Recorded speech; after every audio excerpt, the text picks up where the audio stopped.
In this video, I'm going to be taking some of the peat moss pellets where the seeds have sprouted and moving them into these peat moss containers that are 4 inches in diameter. Believe it or not, I only planted these seeds 4 days ago and we already have some really great germination. Some of the plants could stay in this tray a little bit longer, but I know that I have to take some of these out, for instance this loofah that sprouted here, because it's so tall now that I can't fit the lid on top of my seed starting tray, which is affecting how well I'm going to be able to sprout the rest of the seeds that haven't germinated yet. I'm going to use flower and vegetable garden soil to fill up the 4-inch cups that I have first. I've filled the peat moss cups about halfway full with dirt, and before I transplant the loofahs over, I'm going to fully water these in. Loofahs are a type of plant that can go into transplant shock, which is why I want to use these peat moss cups to plant them. These cups are fully compostable and will break down when I've planted them in the garden bed. This is the loofah that sprouted the best right now. It's already a few inches tall, and you can see the root system is already growing out of the pellet that it's been planted in. This is the second sprout that I'm going to transplant into the larger container, and this one I won't plant quite as deep as I do for the taller one. I take the first pot and I'm going to dig out just a hole in the bottom because I'm going to be planting this loofah gourd so much deeper.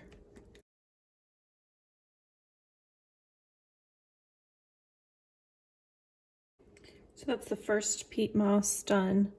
Now I've got about 1 inch of soil in this next container. Compared to the one I just planted, I had no soil in the bottom underneath the pellet that I transplanted.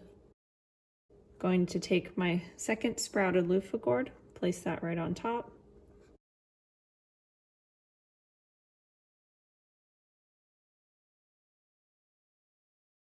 So here we have the 2 transplanted loofah gourds. Each one is about the same height over the top of the cup, but the difference is the one on the left is much deeper and has much more of the stem in the soil. Now both of these peat moss cups are also pretty saturated now that I've had them soaking in the water. The water has pulled up into the sides of the cup. So I'm going to drain off a lot of the water from this pan, add it back into my seed starting tray if it needs it, or just dump the water because I don't want these just sitting in standing water. I've dumped the water, so I'm going to return these to the tray. And really the tray isn't necessary, I'm just using it so I don't have any water damage on the surface underneath the cups because this peat moss does need to stay damp while the plants grow over the next couple of weeks. With these 2 moved out of the container, I'm also going to transplant some of the tomatoes, and then I'll be able to put the lid back on the top of the seed starter tray and try and get my other 3 seeds to keep sprouting. I have 6 of the pellets for cherry tomatoes and 6 of the pellets for Roma tomatoes, and it looks like the cherry tomatoes have sprouted much better than the Roma have so far. For the cherry tomatoes, because some of them are high enough and there's enough duplicates in each puck, I am going to go ahead and thin some of the weaker ones, or ones that look like they're not growing as well, just so that they aren't competing for the same resources and can grow better. This is the first of the cherry tomatoes that I'm going to transplant. I planted 3 seeds in this puck, and you can see that one of them is at an obvious disadvantage already. I'm going to take this one out and give the other 2 better chances to grow. To do that, I just gently pull up on the stem, and you can see that the taproot for this plant and the bit of seed that this came out of are all coming out in one pull. This puck that was at the back also has 3 seedlings that have sprouted. They're all pretty good in height, so I'm going to pick one of them to pull out and have 2 seedlings keep growing when I transplant them. I'll do an additional thinning to pick down to 1, but at this point I want to keep 2 of them growing. I'm going to pick this middle one to thin. It has more of a bend in the stem, which could potentially make it weaker, but otherwise these 3 seedlings look pretty similar, so really I'm just picking one to pull.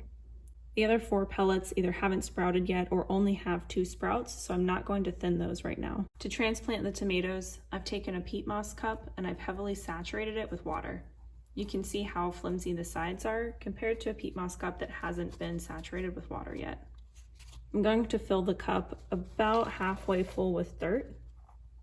Give that a little bit of water. I'll go ahead and do the same for the second cup just while that water soaks in. Tomatoes like to be planted deep into the dirt because it helps them establish a healthier root system. So I'm going to drop this in and bring the dirt up till it's about an inch to a half inch underneath the first set of leaves. The stems do have a little bit of bend in them right now, but as I get them out of the seed starting tray and under a more direct source of light, they're going to start growing a lot more straight. So here you can see I don't have too much of the stems sticking out above the top level of the soil. Now I'm going to top this off with just a little bit more water. Now that the first one is planted, I'll go ahead and transplant to another cup.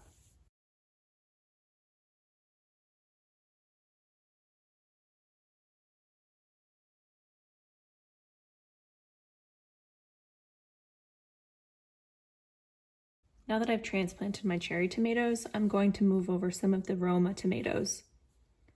I have 6 of the peat moss pucks that I put Roma tomato seeds in. 2 of them haven't sprouted yet. 2 of them have decently healthy sprouts on them. And then these 2, the sprouts don't look great, but they're starting in okay. So I'll transplant those and see what plants we can get. Ultimately, I want to try to grow 4 healthy Roma tomato plants this year. So I want to try to keep as many of these as possible. I'm going to transplant this peat moss puck first. It had 3 seeds in it. You can see that 2 of the seeds have sprouted pretty well. This third one is quite a bit behind the other 2. I'm going to go ahead and thin this down to only 2 plants. To do that, again, I just pinch and squeeze. You can see that the root comes up in one clean pull. I'm going to follow the same process for transplanting the Roma tomatoes as I did for the cherry tomatoes. And this is the puck that I am transplanting first. The roots will grow through this netting, so I'm not going to remove it. This plant isn't quite as tall as my cherry tomatoes, so when I set it here, it's still a bit under the lip. I just won't need as much soil in this container as I did in the other ones.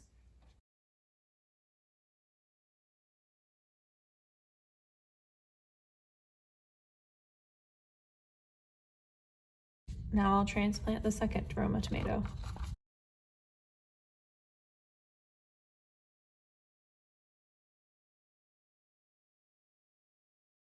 And again, we'll top it off with some water.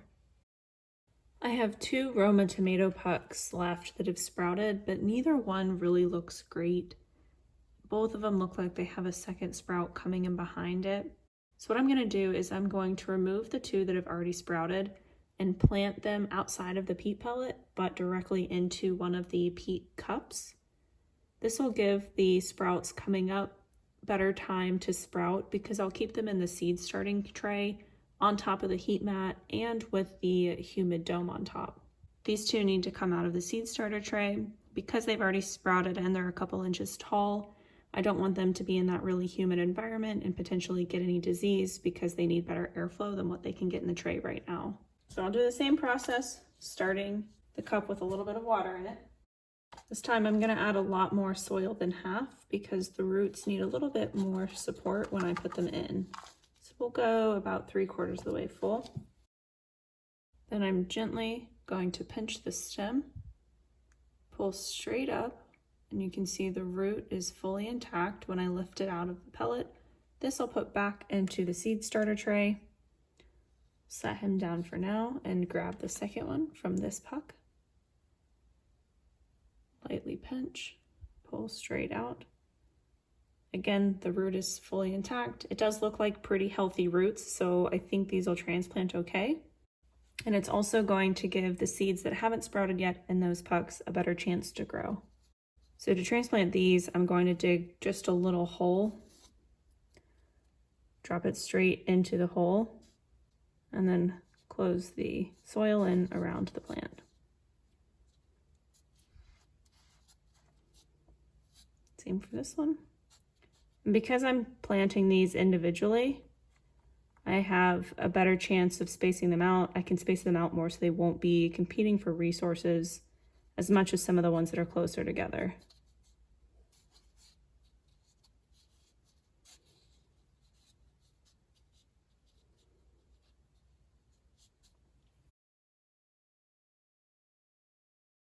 I have accumulated quite a bit of water in the tray that I've set these cups in, so I am going to dump this water before I settle these in for the night. I don't want these to just sit in standing water because it could cause them to rot or mold. Now that I have the first seedlings that have sprouted moved into better containers for them, I can continue sprouting the rest of my seedlings. So far, none of the jalapeno or poblano peppers have sprouted.